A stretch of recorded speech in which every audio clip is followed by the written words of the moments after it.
Well, hello everyone, and welcome to the Reporter Telegram's District 358 Football Report. I'm Len Hayward here with Jonathan Hull. Well, we've got one more week of non-district games. The bye week happens next week. All 6 teams will be off on October 1st. This week, the final tune-up before all the fun begins on October 8th. Some interesting games this week. Jonathan, first of all, Midland High has shown that they can run the football. The question is, they've done it against weak teams. Yeah. Can they do it in district?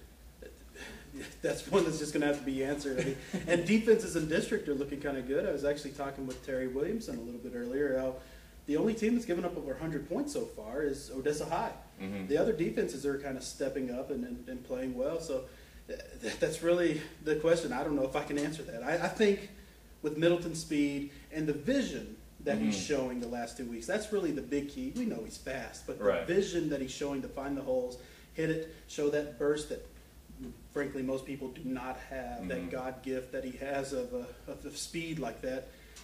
I think they can. I really do believe that. I mean, he's not going to put up the 225, 250-yard games maybe, but you know, 150, something like that. I think that should be expected. That's very possible. It's kind of nice to see defense actually being a little bit better in the district. We'll see how they are against each other, because for the last couple of years, defense has sort of been non-existent out here when it comes to defense after years and years and years of playing such stout defense from any number of teams. So, Jonathan, we'll get to your game last. We'll get right into it. Lee gets to travel up to Amarillo for another week. They take on Tascosa.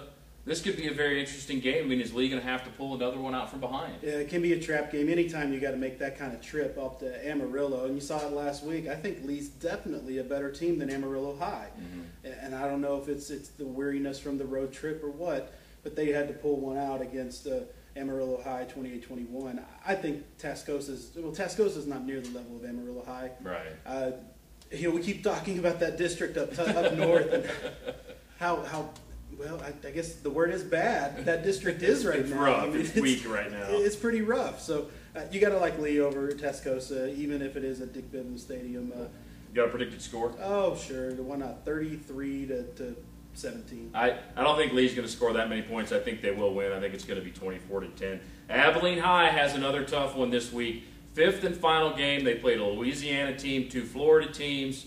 They opened the season with Belton. Somehow they're 3-1. Yeah. In that. Now they get to play Longview, who's probably a team that's very similar to Cocoa in the fact that it's a situation where everybody can run, and they do get to play them in a neutral site in Plano. This is going to be an interesting game. I think Coach Warner's just trying to get out of this thing, making sure everybody stays healthy. Well, and he told me that Longview, of all the teams they've played, and they've played some great teams so far, he says Longview has probably the best team speed of any teams they've faced so far. So it's going to be another test. This was a state finalist from last year.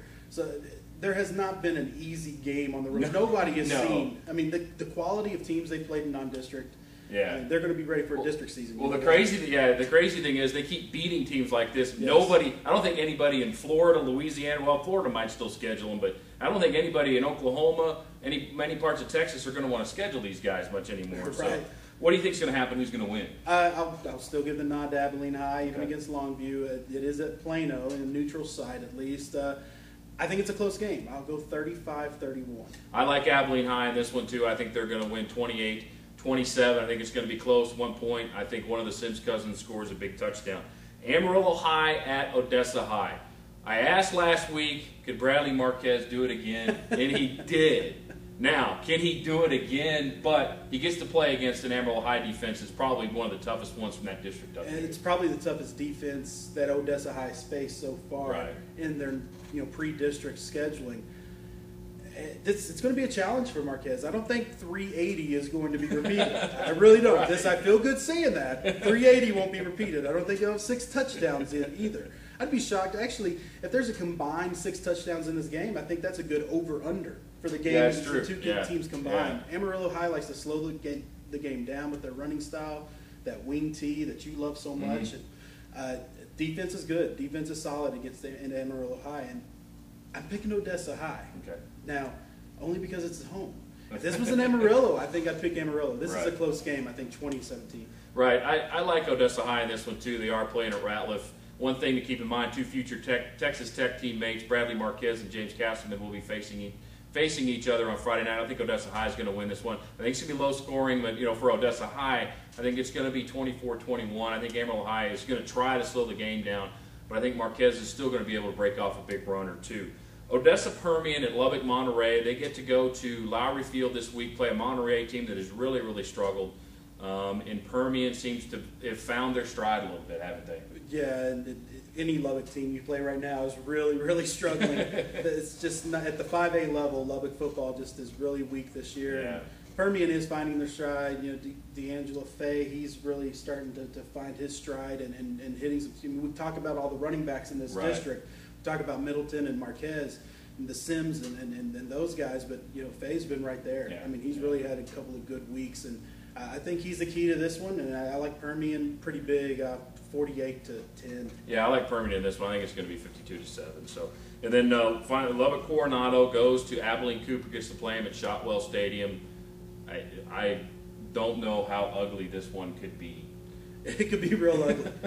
I talked to Coach Spradlin earlier, and he's worried about the passing game that Coronado brings. He feels like they might be able to get some big ones off, and it's going to be a good test for his defense. A test his defense needs. Since last week, they only played 2 quarters. And they pretty much stuffed Lubbock High. Yeah, 1 first down for Lubbock High in the game last week in 2 quarters, and a 43-0 halftime victory, almost 6-manish.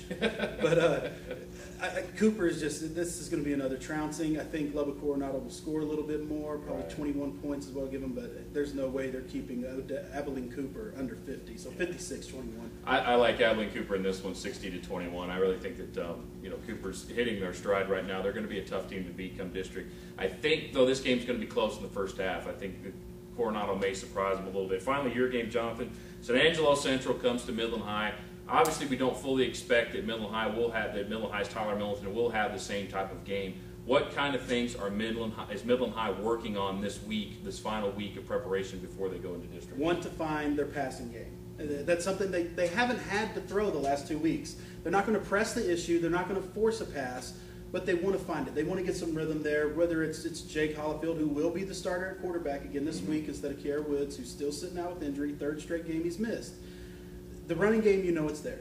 They can run. Last week, Monterey was stuffed in the box with 9 guys, and they were still running. I mean, Middleton still had 226, and they ran for more than 400 yards.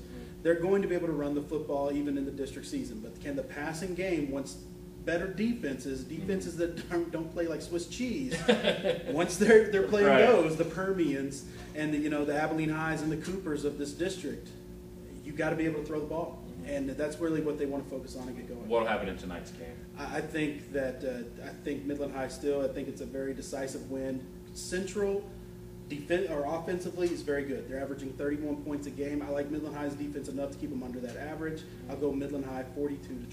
Yeah, I think Midland High is going to win this game. I think it's going to be close. I think it's going to be 38-17. So I think it's going to be a game where Central is going to test Midland High early in this thing on both sides of the ball, and it's going to be interesting to see how they react to it. I think ultimately Midland High's talent and ability will win out as well. So I think it's going to be 38-17 Midland High. Finally, big game in Houston.